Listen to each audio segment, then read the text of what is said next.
سلام تخطاتلت مدب يوتيوب channel سينما سمرة نلوم زبلني مربات حزنا متسينا لنا مكتتالكم بخبر نقدم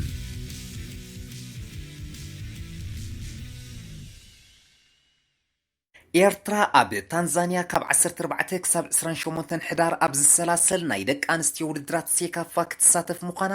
ንሃገራዊ ፌደሬሽን ኩዕሶ እግሪ ኤርትራ ምርኩስ ካብ ዝገበረ ፀብፃብ ዝፀልኦ ሓበሬታ ኣነፂሩ ምክትል ፕሬዚደንት ኩዕሶ እግሪ ኤርትራ ኣቶ ነጋሽ ተኽሊት ነዚ ኣብ ታንዛኒያ ዝግበር ውድድራት ዝኾና ደቂ ኣንስትዮ ኣብ ቀረባ ግዜ ድልዋት ክንገብር ኢና ከምዚ ናይ ሴካፋ ዝኣመሰለ ውድድራት ምድላው ነተፃወትና ኣዝዩ ሓጋዚ እዩ ከም ሱጉሚ ናይዚ ድማ ብደቂ ኣንስትዮ ምድላዋትና ከነፃፍፍ ተቃሪምና ኣለና ክብል ሓቢሩ ኣካያድ ስራሕ ማእከላይን ምብራቕን ኩዕሶ እግሪ ኣፍሪቃ ማለት ሴካፋ ኒኮላስ ሙሰኒየ ነዚ ጉዳይ ኣመልኪቱ ኣብ ዝሃቦ ሓበሬታ ከም ናይ ዝሓለፈ ደቂ ኣንስትዮና ኣዛናይን ምውቕን ፀወታ ከርእያና ተስፋ እገብር ኣብዚ ታንዛኒያ ተእንግዶ ውድድራት ድማ ፅቡቕ ናይ ፀወታ ግዜ ንኩልና ክኾነልና እምነ ክብል ሰናይ ምንየቱ ተዛሪቡ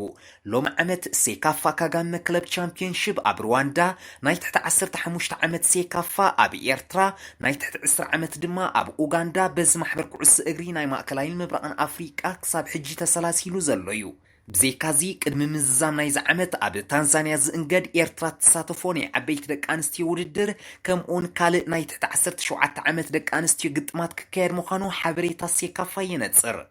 ዝሓለፈ ወርሒ ኣብ ዝተዛዘመ ኡጋንዳ ዝእንገደቶ ናይ ትሕቲ 20 ዓመት ሴካፋ ኤርትራ ምስ ቡልፃት ተፃወቲ ጎደሎን ከለዋ ነሓስ መዳልያ ሒዛ ናብ ሃገራ ምምላሳ ኣይርስዕን ሃገራዊት ጋንታ ኩዕሶ እግሪ ደቂ ኣንስትዮ ኤርትራ ኣብዚ ውድድር ንፋልማየን እንተተሳቲፈን ከዓ ዝዓበየ ታሪክ ክስንደየን ዓወት ንሃገራዊት ጋንታ ኩዕሶ እግሪ ደቂ ኣንስትዮ ኤርትራ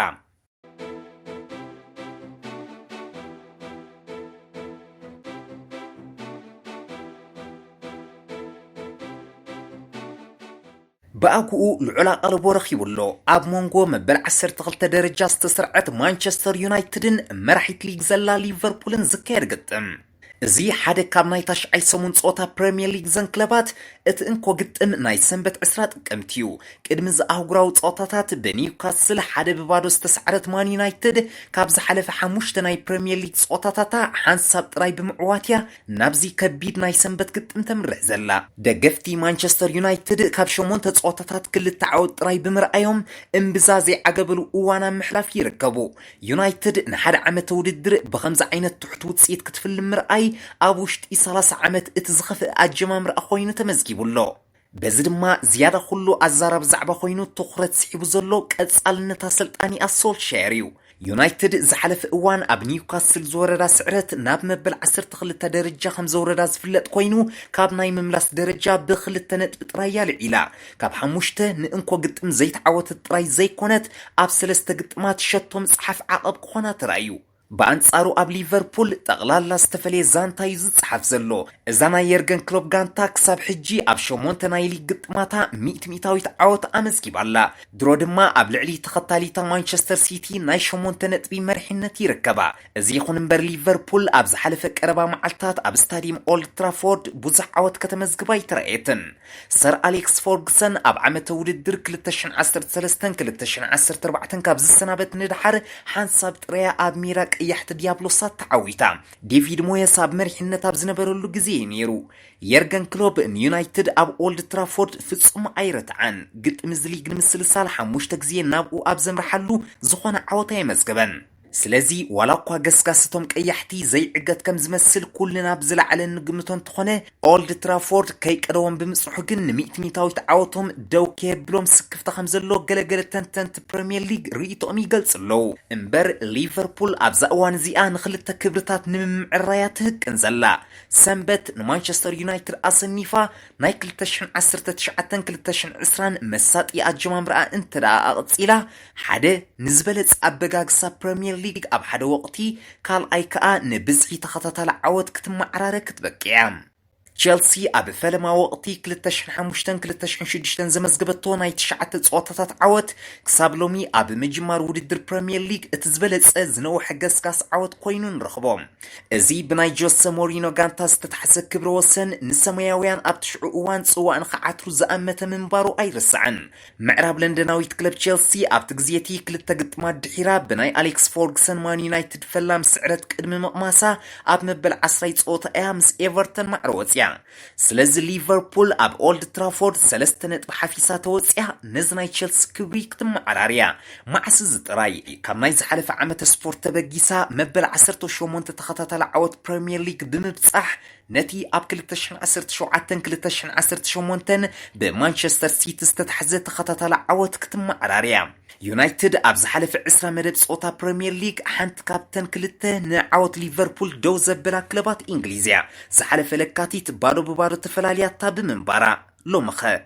ማንቸስተር ዩናይትድ ኣብዚ ዓመት ንወሰንቲ ተጻወታ ብመጉዳእቲ ከሲርያ ሕጂ ናይ ሓላው ልዳታ ዴቪድ ዲሃያ ተወሲኾ ድማ ንሶልሻየር እቲ ካልእ ሕማም ርእሲ ከም ዝኾነ ሩዱ እዩ ዲሃያ ብሶልስ ኣብ ኣህጉራዊ ግጥም አንጻር ሽወደን ብዝወረዶ ናይ ጨዋዳ መጉዳእቲ አንጻር ሊቨርፑል ናይ ምስላፍ ተኽእልኡ ክሳብ ለይት ሎሚ ምዃኑ ኣጣራጣሪ ከም ዘሎ ዝገለጸ ሶልሻየር ኣከፋፋሊ ፖል ፖግባ እውን ከም ዘይርክብ ኣፍሊጡሎ ብምኽንያት መጉዳእቲ እግሪ 5 ጸወታታት ዩናይትድ ዝሓለፈ ፖግባ ኣብዚ ሰሙን እዚ ኣብ ዱባይ ኣብ ልምምድ እኳ እንተተቐልቀለ ሕጂ ግን ከም ዘይስለፍ ተረጋጊጽሎ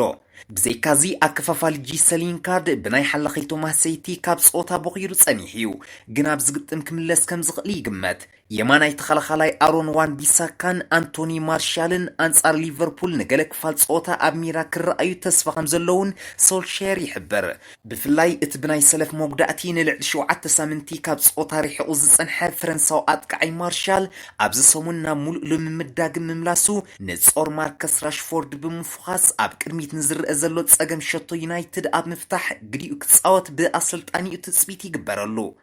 እምበር ማን ዩናይትድ ኣብ ዝሓለፈ 10 ጸወታታት 7 ሰዓት ጥራይ ሰኪዕትን ኩዕሶን ምውሃዳን ካብ ዳሕረወት 5 ድማ ኣብ 3 ሸቶ ብምሕሰማን መስመር መጥቃዕታ ኣይግድን እዚ ኣብ ቅድሚት ትጽገሞ ዘላ ትርኢት እንሆ ብዛዕባቲ ኣብ ክረምቲን ኣሌክሲስ ሳንቸስን ሮሜሎ ሉካኩን ብዘይ ምሕራይ መተካእታ ብታዋክ ዝሰደደቶም ሕቶታት ኣልዒሉሎ ኣብ ካልእ ዳሃይ ዝተሃስዩ ተጻወት ዛጋንታ ብጸገም ታሕተዋይ ዓንዲ ሕቆ ንጸወታ ኒውካስል ዘይርከበ ሊንዶልፍ እውን ክምለስ ትጽቢት ኣብ ዘለወሉ ሻው ድሕርቲ ናይ ክሪስታል ፓላስ ጸወታ ብናሓሰ ምግድኡ ኣብዚ እዋን በቑዕ ኮይነ ኣለኹ ንምባል ኣብ ምድላው ከም ዘሎ ተፈሊጡ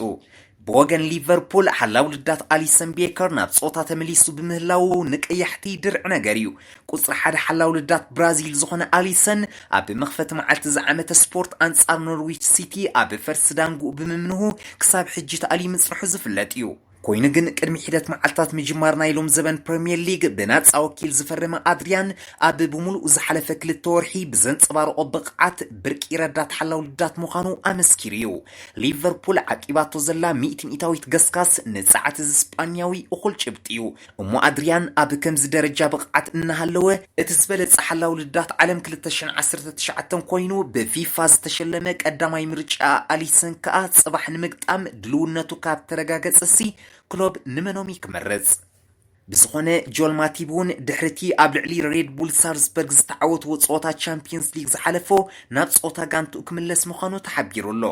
ምስ ዩናይትድ ኣብ ዝጸንሓሉ 13 ግዜ ነዚ ሊግ ዝተዓወተሉን ቅድሚ 2 ዓመት ምምጻእ ክሎብ ዝተፋነውን ኣሌክስ ፎርግሰን ኣብ 2016 ንክሎብ ኣድኒቕዎ እዩ ሊቨርፑል ንቐያሕቲ ዲያብሎሳት ኣርኪባ ከም እተሓልፋ ዝተነበየ ድማ ኣብ ቀረባ መጻኢ ክገሃድ ልዑል ተኽእሎ ከም ዘሎ ይግለጽ ኣሎ የርገን ኣዝዩ ጽቡቕ ስራሕ ሰሪሑ ንውዑዕ ስምዒት ሊቨርፑል ዳግም ኣበራቢሩሎ ፈርጉሰን ኣብ 2016 ዝበለ እዩ ሊቨርፑል ናይ ባዕላ መለለይ ብዘይ ምህናጽያ ንኽልተ ዕቁድ ኣሰልጠንቲ ቀይራ ዓበይቲ ጋንታታት ከምዚ ክኸስረ ከዓ ከጋጥም ዝኽእል እዩ ዝበለ ፈርጉሰን ክሎፕ ኣብ መስመር ጎኒ ናይ መጻወቲ ሜዳ ዘርእዮ ተወፋይነትን ብተመሳሳሊ ኣብ ልምምድ ዝገብሮ ስራሕን ኣብ ሓንቲ ዓባይ ጋንታ ወሳኒ ምዃኑ ብምግላጽ በየርገን ሸቐልቀለ ባህልየ ምክንያቱ እቲ እንኮ ዩናይትድ ዘይትደልዮ ነገር ሊቨርፑል ልዕሊኣ ኮይና ምርኣዩ ክብል ተዛሪቡ ነይሩ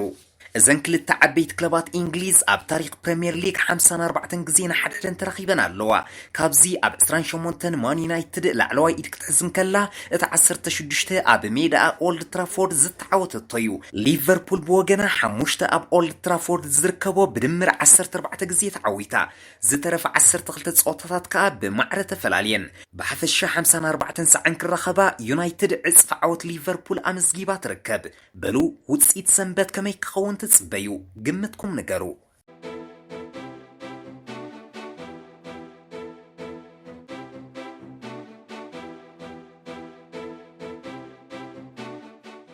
ኣብ መወዳእታ ዝበለጸ ተጻዋታይ ዓለምና ሊዮነል መሲ ንሻድሻይ ግዚኡ ንሽልማት ዝበለጸ ኣመዝጋቢ ሸቶ ኤውሮጳ ድሕሪ ምዃኑ ምስ ጋዜጣ ማርካ ቃለ መሕትት ኣካይዱ ነይሩ።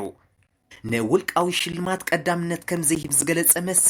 ኣብ ባርሳ ደቂ ጋንቱ ብሓፈሻ ጆርዲ ኣልባን ሉዊስ ስዋረዝን ድማ ብፍላይ ቀንዲ ምኽንያት ዓወቱ ምዃኖም ገሊጹ።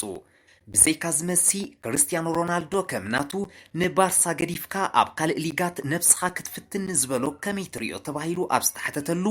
ንምንታይ እሞ ካብታ ናይ ዓለም ዝበለጸት ክለብ ዝወፅእ ክብል መሊሱ።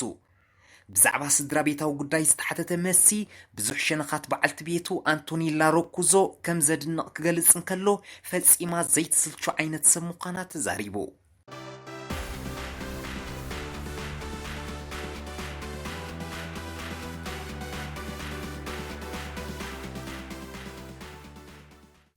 ዝኸበርኩም ተኸታተልቲ መደብ ዩቲዩብ ቻነል ሲነማ ሰመረ ንሎም ዝበልናያ መደባት ኣብ ዝወዲእና ኣለና። ጽባሕ ብኻልእ መደባት ይረኽበና ሰሰናዩ።